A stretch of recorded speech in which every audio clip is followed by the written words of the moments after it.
It is possible to hurt a person without ever meeting them. Donald Trump and his regime have done that millions of times in the almost 3 years he has been President of the United States. Cruelty, especially against non-white people, is one of the Trump regime's guiding principles. Trump, his supporters, and enablers take great pleasure in hurting the weak, the sick and any other people they deem vulnerable. This is a function of social dominance behavior, a trait that is common to conservative authoritarian personalities, that those who seek assistance from society have no right to receive it. If people do not have the resources to provide adequate health for themselves and their families, that's their own fault. Most important, the sick deserve their illnesses, the healthy and strong have earned their advantages. Once again, the repeated efforts by the Republican Party to repeal the minimal protections offered by the Affordable Care Act serve to remind us that conservatism is a type of socially motivated cognition that minimizes any sense of human obligation and connection to other people outside a narrowly defined kin or other peer group.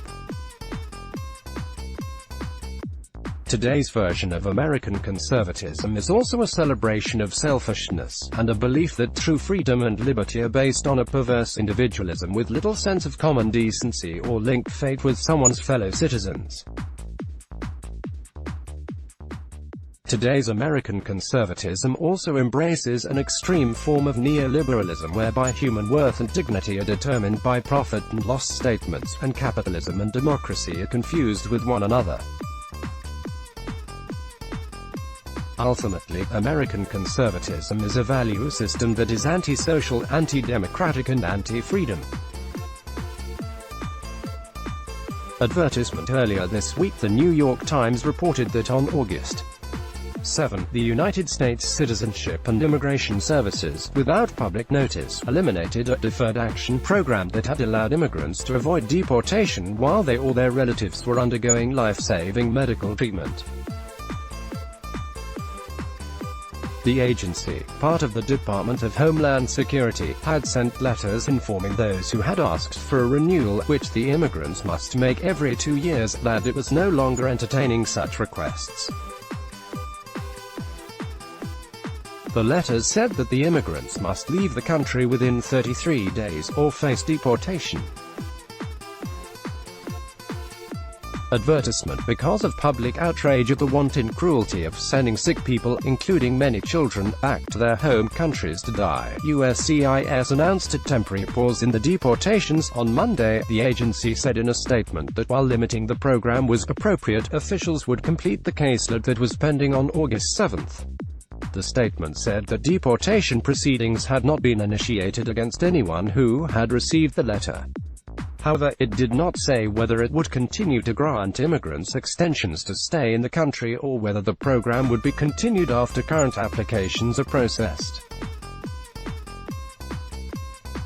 When asked for clarification, an agency official said the agency is taking immediate corrective action to reopen previously pending cases for consideration. This should be no comfort for the people who are in the United States under the Deferred Action Program. Moreover, the safe and reasonable assumption should be that the Trump regime will resume its efforts to deport immigrants receiving life-saving medical care once the controversy and resulting public and media attention subsides. This is part of the Trump regime's fascist strategy of creating controversy through its shocking and surprising assaults on democracy, the rule of law and human decency. Predictably, the public and news media react to the outrage of the day, week or month. In response, the administration then appears to back down. Advertisement. Testing the limits of societal norms is one of the primary ways through which fascists and other authoritarians break a democracy and in so doing train the public into a state of constant distraction, exhaustion and learned helplessness.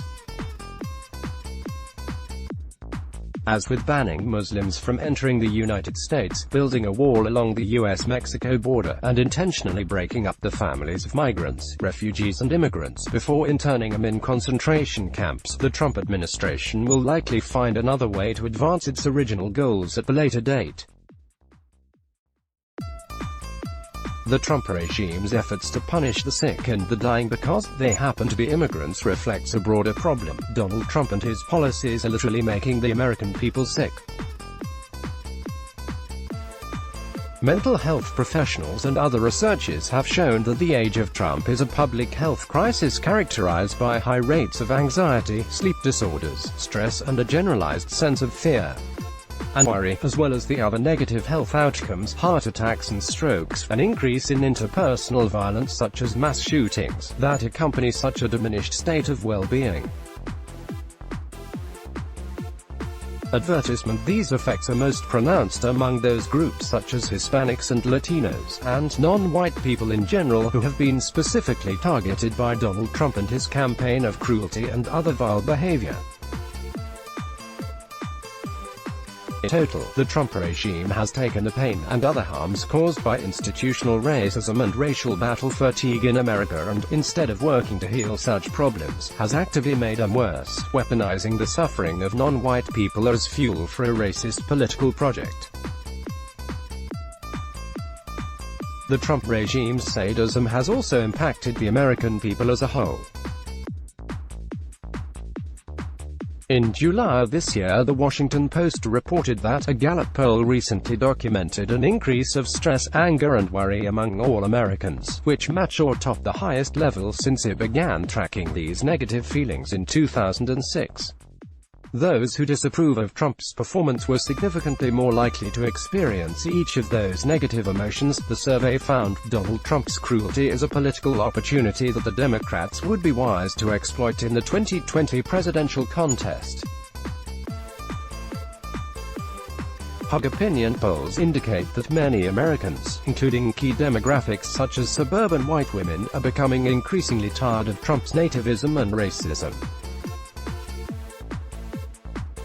Contrary to what the New York Times' Thomas Edsall and others have suggested, the Democrats should emphasize Donald Trump and his regime's cruelty by making the 2020 election a litmus test for both the character of the nation and the American people.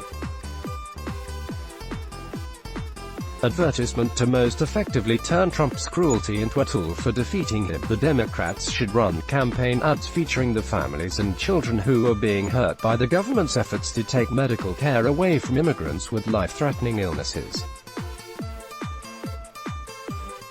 They should also feature personal stories and profiles of Americans who will likely die if Trump and the Republicans finally succeed in killing the Affordable Care Act. Democrats and their allies should also show the children of migrants and refugees in Trump's concentration camps, along with testimonials from civil rights attorneys and former ICE and Border Patrol enforcers about the inhumane conditions in those facilities. Donald Trump's image should be superimposed over the images of the horrors he and his minions are creating in America and around the world. Trump's words should be used as a soundtrack for that suffering.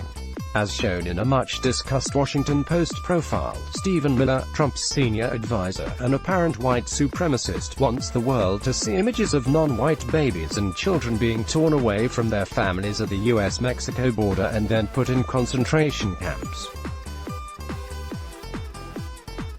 Miller believes such images would serve as a deterrent for migrants and refugees from Latin and South America, scaring them into not coming to the United States. Democrats should grant Miller's wish by featuring him and other members of Trump's inner circle in campaign ads that explain direct personal, physical and emotional harm they're causing real human beings.